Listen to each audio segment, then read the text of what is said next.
Hi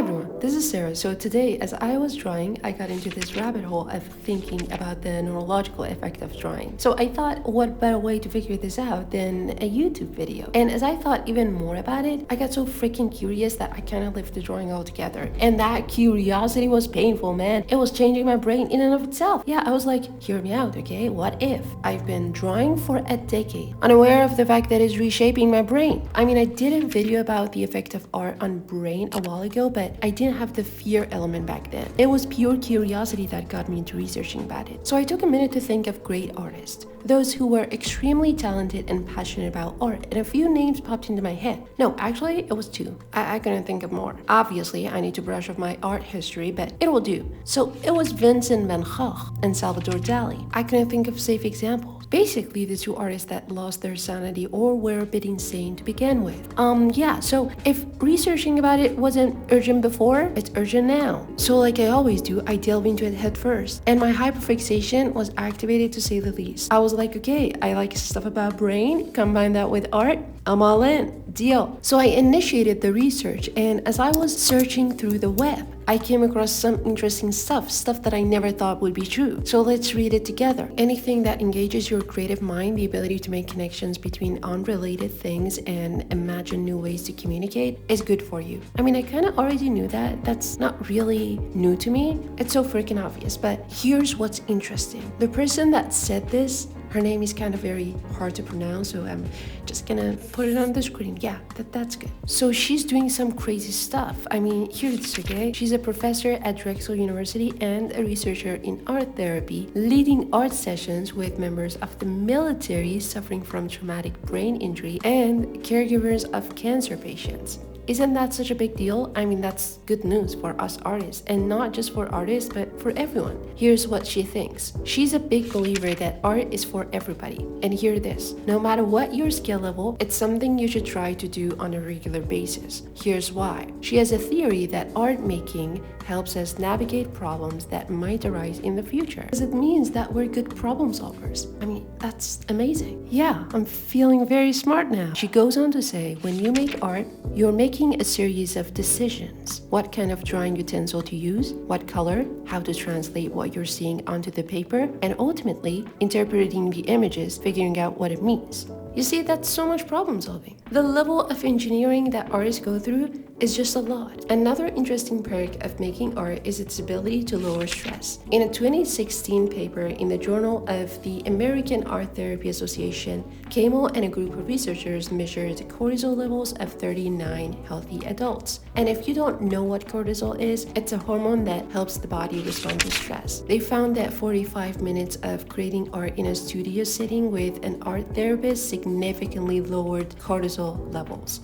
The paper also showed that there were no differences in health outcomes between people who identified as experienced artists and people who don't. So that means that no matter what your skill level, you'll be able to feel all the good things that come with making art. So if you have anxiety, you can absolutely lower your anxiety level by making cool art. And if this is the reason you're making art, I highly recommend painting with watercolor or even oil paints, because the act of painting with a brush and adding color to the canvas is extremely soothing and of course good for your mental health because it lets you focus deeply. That is another benefit that the researcher talks about. So it's actually the main benefit of doing art, which is the flow state. So ultimately, says Gamo, making art should induce what the scientific community calls flow, the wonderful thing that happens when you're in the zone. It's that sense of losing yourself, losing all awareness. You're so in the moment and fully present that you forget all sense of time and space. And just to add something here, in the previous video, I talked about how overstimulation is ruining your art. And now that I read this, I can for sure say that the reason behind it is that when you're not focusing solely on the task, your chance of getting to flow state is absolutely zero.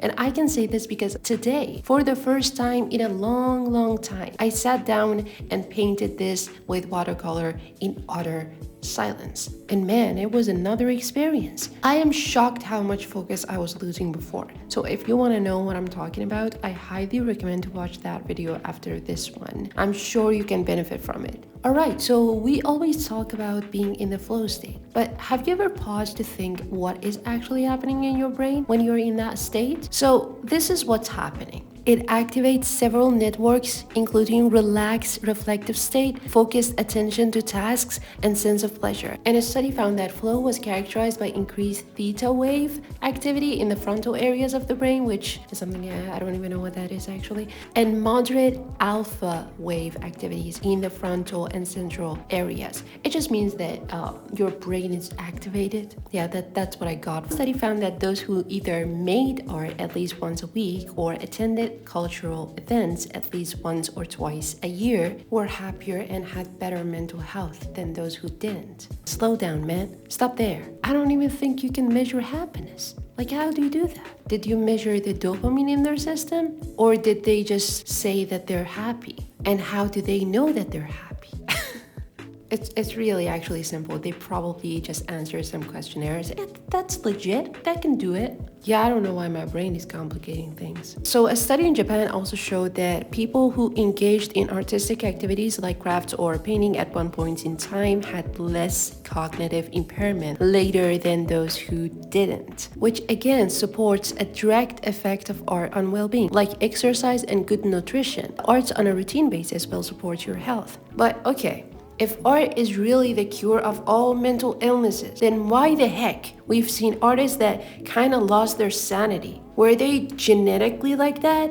Or is it that they were more intense about art? What was it? Well, I did a bit of digging. And it's not so much apparent why they did go crazy or were a bit crazy to begin with, but I found something quite interesting. It's the stallion theory. But first, let me give you my theory. In my opinion, highly creative people are a bit insane to begin with. You can argue what insane even means, but in this sentence, I mean they don't see the way normal people do. Their brain functions differently. It's always at work, always trying to see connections between stuff, always trying to create. So imagine what happens if they stop making stuff. Well, all that energy is gonna store up and they'll probably lose it. At least this is what I think. And this is not for every creative person. I'm specifically talking about those who have an extreme amount of creativity, like Van Gogh and Dali. And this is what the stallion theory talks about. It's a metaphor that Jerry Seinfeld uses for creativity. He says creativity is like having a stallion in your head, and that stallion can take you to your destination if you learn to ride it, but it can also just run wild and mess up your entire head. And as for Van Gogh and the way he ended up like that, it makes a ton of sense. There's something inside me. I don't know what it is.